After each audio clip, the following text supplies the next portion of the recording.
it's, yeah, like 15 feet of sphagnum. See this tiny little vine right here? That's what cranberries grow on. Oh, cool. So every once in a while we'll see a bright red little berry there, and you can eat it. It's a cranberry.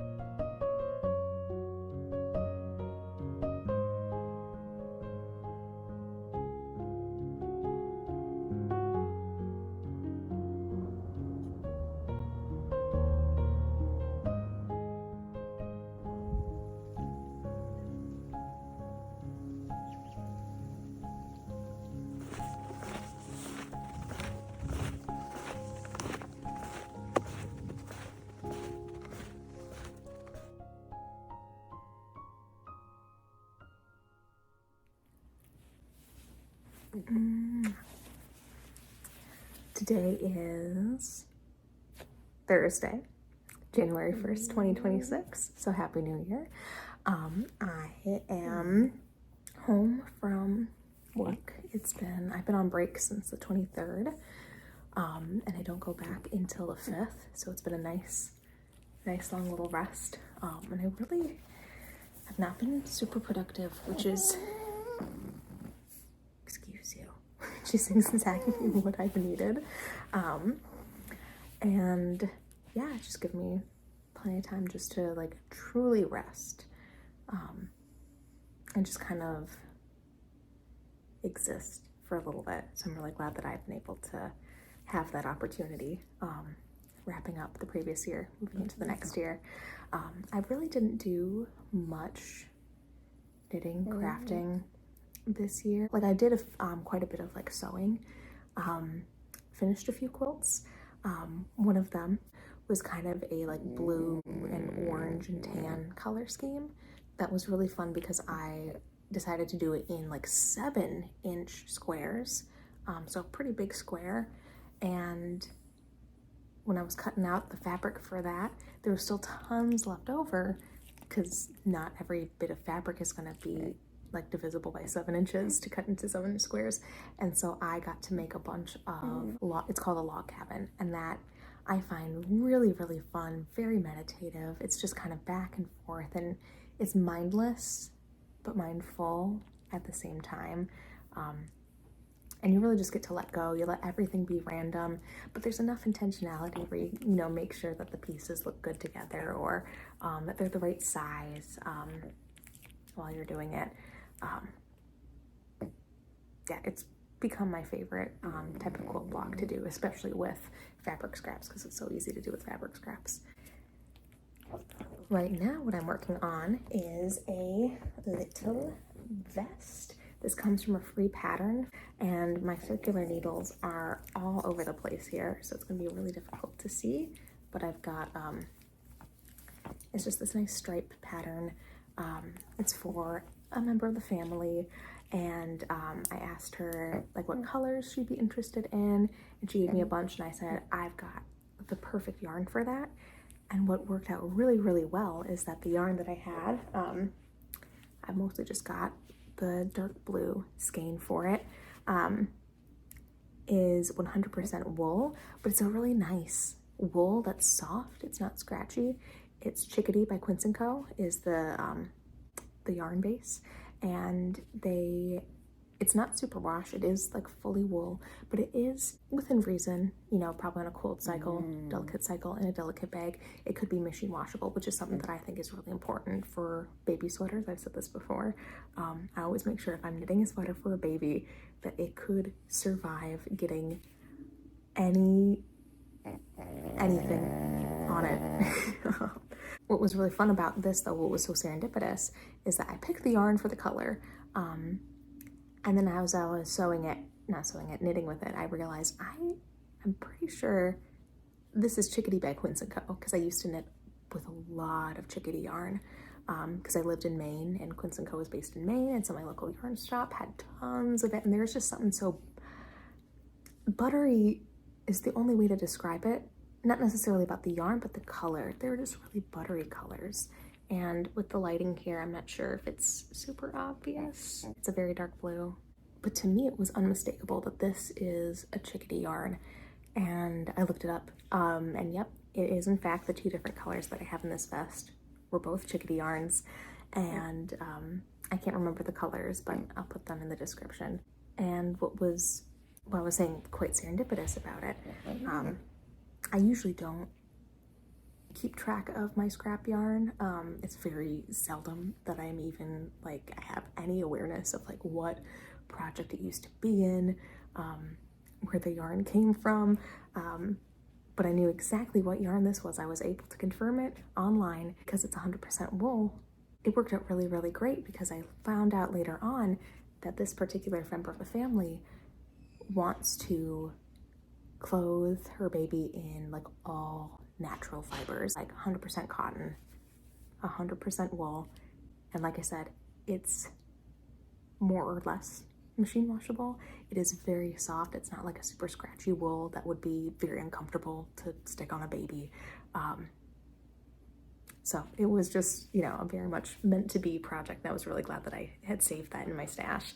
But here's kind of the Frankenstein little vest as it is right now.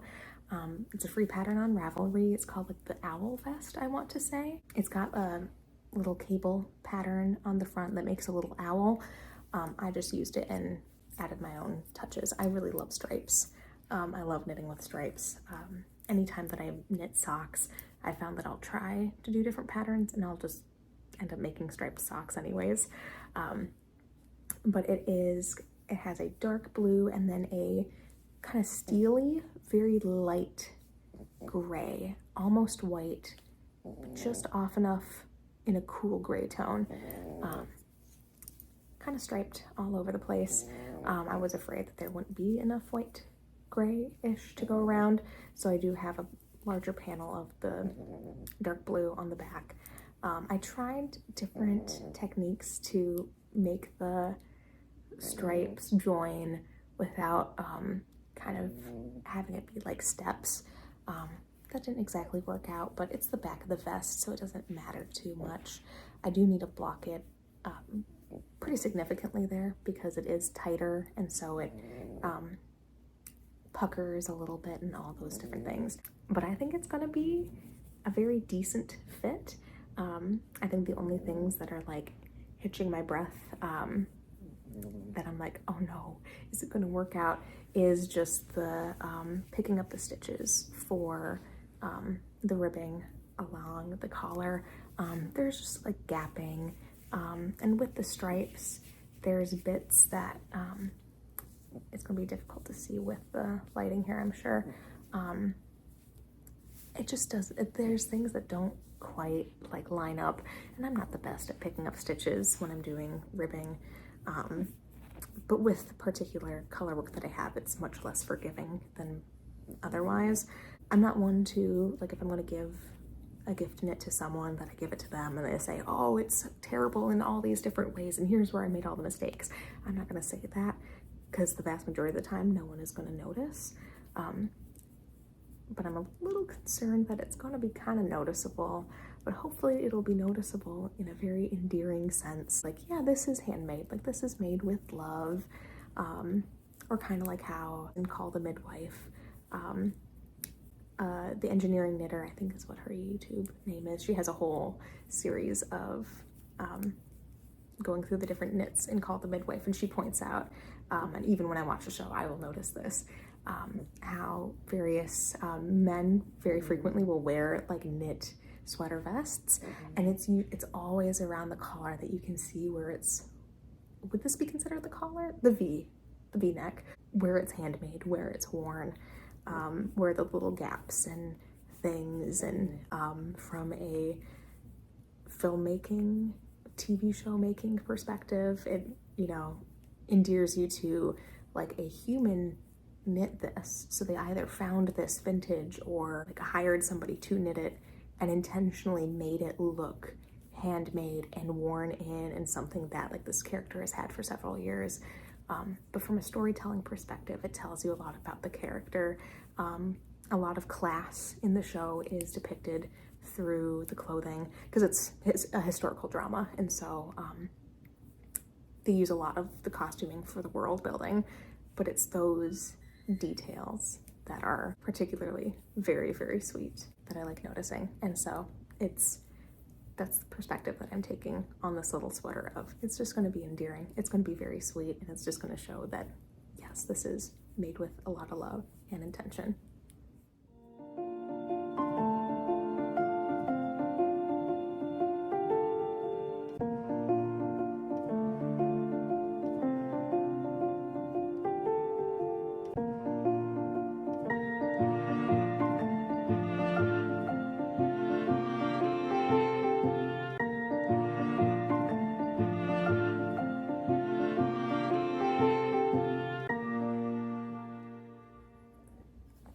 I may not have done a lot of knitting this year, but I have done a lot of reading. I listen to a lot of audiobooks on my commute, which isn't anything new for me, but I have been really trying to get back into reading like physical copies of books. I'm trying to think of the best book that I read this year. It's not coming to mind. I read some pretty good books. I'll probably put it right here. I can't think of what it is, but I have it on my story graph. It's there. But what I'm currently reading is one that has been on my to-read list for a very long time. I say very long. Let's see when it was actually published. Yeah, 2017. So almost 10 years, but at least a good chunk of it. It's called Black Tudors, The Untold Story by Miranda Kaufmann. It is a nonfiction book with elements of speculative fiction in there. She starts every chapter, which is focused on a different real life Black person that lived in Tudor England. She starts every chapter with like a little vignette from their point of view. This is even one of the gentlemen that she writes about. His name is John Blank, and he was a trumpeter for the court of Henry VIII, and even the cover art of him wearing a turban on a horse with a trumpet and this flag that has a bunch of lions on it comes from a painting. We have documentation of him in like the records of the court musicians. He is paid a certain wage of his skill level, and in fact he petitioned Henry VIII to give him a promotion, which Henry VIII granted him. But here's him in two different paintings where he is on a horse with a trumpet with the exact same flag. Anyway, incredibly fascinating. I really enjoy the speculative fiction part of it. I enjoy how it's not just, hey, look at these people. It's, look at these people. This was their life. This is what life may have likely been like for them in their particular profession, their particular class, their role in society. I just love grounded history that's not just the big battles or the big monarchs, the big events, but just everyday people living their everyday lives. And I think this book focuses a lot on that from a particular part of history that is easily forgotten, that may not even be considered at first glance. So, Black Tudors, The Untold Story by Miranda Kaufmann. So far, highly recommend it.